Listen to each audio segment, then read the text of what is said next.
So what's going on? Got this from the New York Post. Owners of Radio Shack and Pier 1 Imports are now being accused by the SEC of operating a $112 million Ponzi scheme. A pair of flashy e-commerce entrepreneurs who bought bankrupt retail giants, including Pier 1 Imports, Radio Shack, Modell's Sporting Goods, have been accused of running a $112 million Ponzi scheme, according to a new lawsuit. The U.S. Securities and Exchange Commission accused Alex Mayer and Ty Lopez, founders of Miami-based retail e-commerce ventures Rev, of duping investors out of roughly $112 million, according to the Federal Southern District of Florida filing obtained by the Post. Mayer and Lopez were known for snatching up struggling brick-and-mortar brands and attempting to rebrand them as online-only shops. Their business portfolio also includes Dress Barn and Steinmart, the suit said. Mayer, an Iranian-born immigrant who worked in risk and safety management of NASA space exploration missions, teamed up with Lopez at the height of retail carnage in 2019 when nearly 10,000 stores went out of business. This is leading up to the COVID-19 stuff.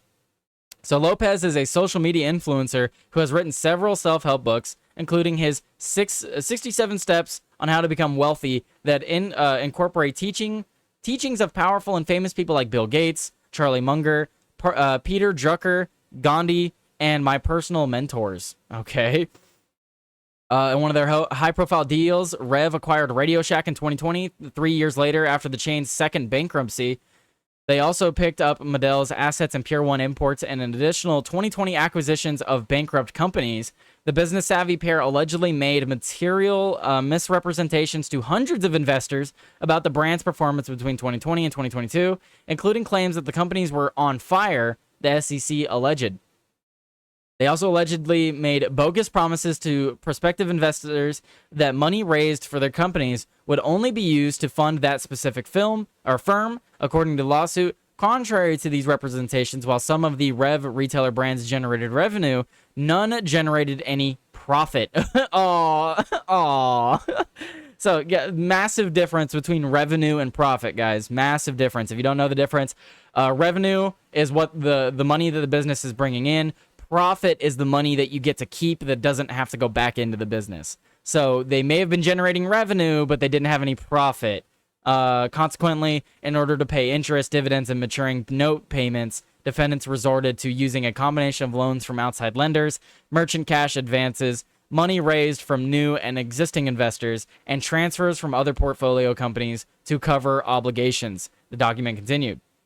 At least $5.9 million in return payments to investors were actually Ponzi-like payments funded by other investors rather than companies, the SEC said. The agency also accused Mayer and Lopez of taking $16.1 million for personal use. Neither Lopez nor Mayer immediately responded to a request for comment from the Post. Well, so the SEC is likely going to come after these guys for their Ponzi scheme. The reason I wanted to bring this story up is because a lot of people know Radio Shack and Pier 1 Imports. That's why they're in the title. They didn't name some of these other places that are not as well known. What? You need to make money in order to stay afloat? Novel concept. Well, crazy, inconceivable. Yep. If I bought a jet, I'd have to fly it. I'd have to learn. And that would be badass. Well, there you go. Look at these scumbags buying a great name and using it as a skin suit to run scams. Man, I'm so sick of these scammers. Shitty Gov made it. What's up, Shitty Gov? But yeah, that's the story, guys. I'm gonna wrap it up. We're just gonna do a short show today. Let's go over to YouTube here. Let me stop recording.